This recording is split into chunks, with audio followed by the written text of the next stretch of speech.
Hello बच्चों, बहुत बहुत स्वागत है आपका हमारे यूट्यूब चैनल में। बच्चों, आज हम पढ़ेंगे कक्षा 10 की हिंदी का संस्कृत खंड यानी कि अनिवार्य संस्कृत का सेकंड चैप्टर, दूसरा चैप्टर। बच्चों, इसमें जो दूसरा पार्ट है यह है अनयोक्ति विलासः, अनयोक्ति का सौंदर्य, यानी कि जिसका अर्थ होता है अन्य उक्तियों के द्वारा किसी बात को कहना, अनयोक्ति का सौंदर्य। बच्चों, एक एक शब्द के अर्थ को समझते हुए प्रत्येक श्लोक का हिंदी अनुवाद सीखेंगे। तो शुरुआत करते हैं। पहला श्लोक है नितराम नीचो अस्मीति त्वं खेदम कूप कदापि मा कृथा अत्यंत सरस हृदयो यतः परेशान गुणग्रहीतासि। नितराम, नितराम का अर्थ होता है अत्यधिक, नीचो, नीचो यानी कि नीचा गहरा, अस्मि हूँ, इत इस प्रकार, त्वम तुम, खेदम, खेदम का अर्थ होता है दुख, कूप कुआं, कदा अपि कभी भी, माँ मत कृथा करो, अत्यंत सरस हृदयो, क्योंकि यतः, यतः का अर्थ होता है क्योंकि, अत्यंत सरस हृदय हो, अत्यंत सरस हृदय वाले हो, सरल हृदय वाले हो, अर्थात जल से परिपूर्ण हो। परेशान, परेशान का अर्थ होता है दूसरों के, गुण ग्रहीता, गुणों को ग्रहण करने वाले, असि हो। नितराम नीचो अस्मीति त्वं खेदम कूप कदापि मा कृथा, हे कुएं तुम अत्यधिक नीचा हूँ, इस प्रकार तुम कभी भी दुखी मत होवो या दुख मत करो, क्योंकि अत्यंत सरस हृदय हो यतः परेशान गुणग्रहीता से, क्योंकि तुम अत्यंत सरस हृदय वाले हो, अर्थात जल से परिपूर्ण हो और दूसरों के गुणों को ग्रहण करने वाले हो, अर्थात रस्सियों को ग्रहण करने वाले हो। बच्चों, अगला श्लोक है नीर क्षीर विवेके हंसालस्यं त्वमेव तनुषे चेत विश्वास्मिन् अधुनान्यः कुलव्रतं पालयिष्यति कः। नीर क्षीर विवेके, नीर, नीर का अर्थ होता है पानी, नीर पानी, क्षीर दूध, विवेके अलग करने में, हंसालस्यम, हंसालस्य को तुम एव, तुम माने तुम, एव माने ही, तुम ही, तनुसे करोगे, चेत माने यदि, चेत का अर्थ होता है यदि, हे हंस यदि तुम ही पानी और दूध को अलग करने में आलस्य करोगे, विश्व अस्मिन अधुनान्यः, विश्व संसार में, अस्मिन इस, अधुना आज, अन्य और अन्य कोई, कुलव्रतम कुलव्रत का अर्थात कर्तव्य का, पालयिष्यति पालन करेगा, कह कौन। नीर क्षीर विवेके हंसालस्यं त्वमेव तनुषे चेत विश्वास्मिन् अधुनान्यः कुलव्रतं पालयिष्यति कः। हे हंस यदि पानी और दूध को अलग करने में तुम ही आलस्य करोगे, तो इस संसार में और अन्य कौन ऐसा व्यक्ति है जो अपने कुलव्रत अर्थात कर्तव्य का पालन, कुल धर्म व कर्तव्य का पालन करेगा। भाव यह है कि जब गुणी व्यक्ति जो होते हैं, जो ज्ञानी व्यक्ति होते हैं, वही जब अपने कार्य को करने में आलस्य करेंगे, तो और कौन इस संसार में, और कौन ऐसा व्यक्ति है जो अपने कर्तव्य, कुल धर्म व कर्तव्य का पालन करेगा। बच्चों, अगला श्लोक है कोकिलयापै दिवसान तावद विरसान करील विटपेषु यावत् मिलन्दलिमाला कोऽपि रसालः समुल्लसति। कोकिल, हे कोयल, यापै बिताओ, दिवसान दिनों को, तावद तब तक, विरसान, विरसान यानी कि रसहीन, नीरस, करील, करील के, बिटप का अर्थ होता है वृक्ष, पेड़, विटपेषु पेड़ों पर या वृक्षों पर, यावत जब तक, मिलन्दलिमाला भौरों की पंक्तियों से युक्त, को अपि कोई भी, रसाला आम, समुल्लसति सुशोभित नहीं हो जाता।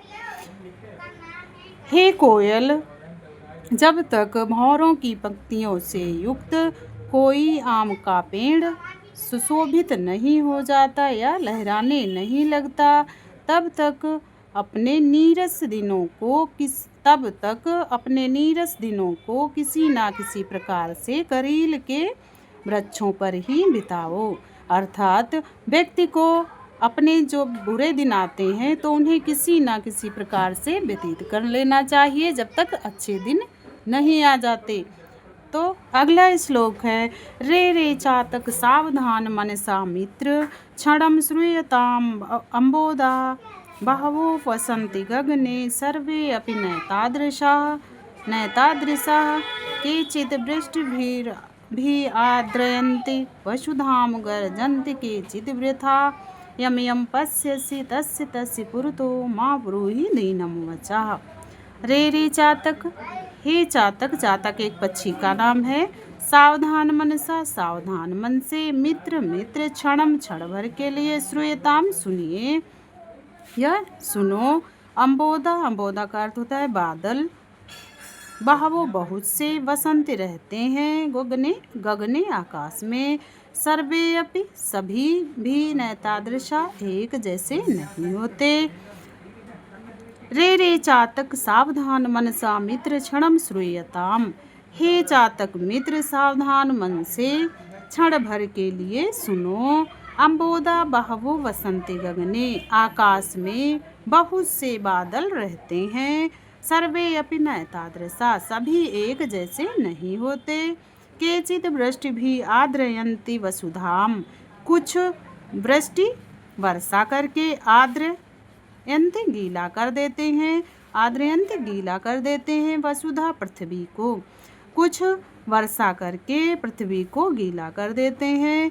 गर्जन्त के चिद वृथा, कुछ व्यर्थ में, वृथा व्यर्थ में, कुछ व्यर्थ में गरजते रहते हैं।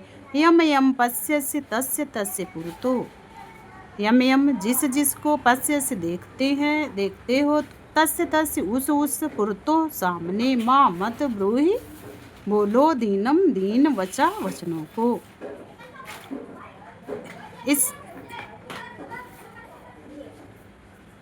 इसलिए जिस जिसको देखते हो उस के सामने अपने दीन वचनों को मत बोलो, अर्थात हर किसी के सामने अपने दीन वचनों को नहीं कहना चाहिए, याचना नहीं करनी चाहिए, क्योंकि हर कोई दानी नहीं होता। बच्चों अगला श्लोक है, न वै ताडनात् तापनात् बहिर्मध्ये न वै विक्रयात् क्लेश्यमानो अहम अस्मि सुवर्णस्य मे मुख्य दुखम तदेकम यतो माँ जना गुंजया तोलयन्ति। ना तो ताड़नात् पीटे जाने से, तापनात् तपाए जाने से, बहिर्मध्ये अग्नि के बीच में, ना वै विक्रयात ना तो बेचे जाने से, क्लेशमानो दुखी होता हूँ, अहम मैं, अस्मि हूँ, ना तो पीटे जाने से और ना तो आग के बीच तपाए जाने से, ना बेचे जाने से, ना तो बेचे जाने से मैं दुखी होता हूँ। सुमरस्य में मुख्य दुखम तदेकम, मुझ सोने का तो मुख्य दुख का कारण तदेकम वह एक है। यह तो क्योंकि माँ मुझे जना लोग गुंजया घुंघुची यानी कि जिसे रत्ती भी कहते हैं, रत्ती के साथ तोलयंत तोलते हैं। मुझ सोने यानी मेरा मुझ सोने का मुख्य दुख तो वह एक ही है, क्योंकि मुझे लोग घुंघुची के साथ या रत्ती के साथ तोलते हैं। अर्थात जो स्वाभिमानी व्यक्ति होते हैं उनको कष्ट सहने में इतनी पीड़ा नहीं होती जितनी कि उनके स्वाभिमान को ठेस लगने से उन्हें मानसिक पीड़ा होती है। बच्चों अगला श्लोक है, रात्रि गमिष्यति भविष्यति सुप्रभातम भास्वानुद्देश्यति हसिष्यति पंकजाली इत्थम विचिन्तयति कोशगते द्विरेफे हा हंत हंत नलिनीम गज उच्चहार। बच्चों इसमें एक भौरे के माध्यम से इसमें बताया गया है कि शाम के समय एक भौरा जो है वह कमल के पुट में बंद हो जाता है और फिर वह सोचता है रात्रि गमिष्यति, रात्रि चली जाएगी, भविष्यति होगा, सुप्रभातम सुप्रभात या सुंदर सवेरा, भास्वानु उदेश्यति, भास्वानु सूर्य उदेश्यति उगेगा, सूर्य उगेगा, हसिष्यति पंकजाली, हसिष्यति खिलेगा, पंकजाली जो कमल का समूह, जो कमल पंकज अर्थ होता है कमल, पंकजाली यानी कि कमलों का समूह खिलेगा। इत्थम इस प्रकार विचिंतयति सोचते हुए ही, सोचने पर, कोश गते कमल के पुट में बैठे दुईरेफे भंवरे के सोच विचार करते हुए ही, हाँ हंत हंत हाय दुख की बात है, दुख की बात है, नलिनीम, नलिनीम का अर्थ होता है कमलनी को, गज हाथी उज्जहार उखाड़ लिया। रात्रि गमिष्यति भविष्यति सुप्रभातम, भास्वानुदेश्यति हसिष्यति पंकजाले, रात्रि बीत जाएगी या चली जाएगी, सुंदर सवेरा होगा और सुंदर प्रातः काल होगा, भास्वानुदेश्यति हसिष्यति पंकजाले, सूर्य उगेगा और कमलों का समूह खिलेगा।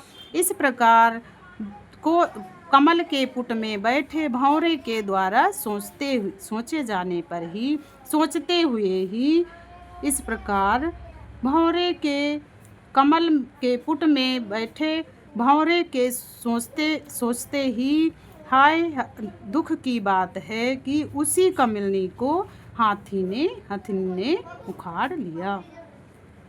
बच्चों, उम्मीद है कि यह चैप्टर भी, इस चैप्टर का भी प्रत्येक श्लोक अच्छे से समझ में आया होगा।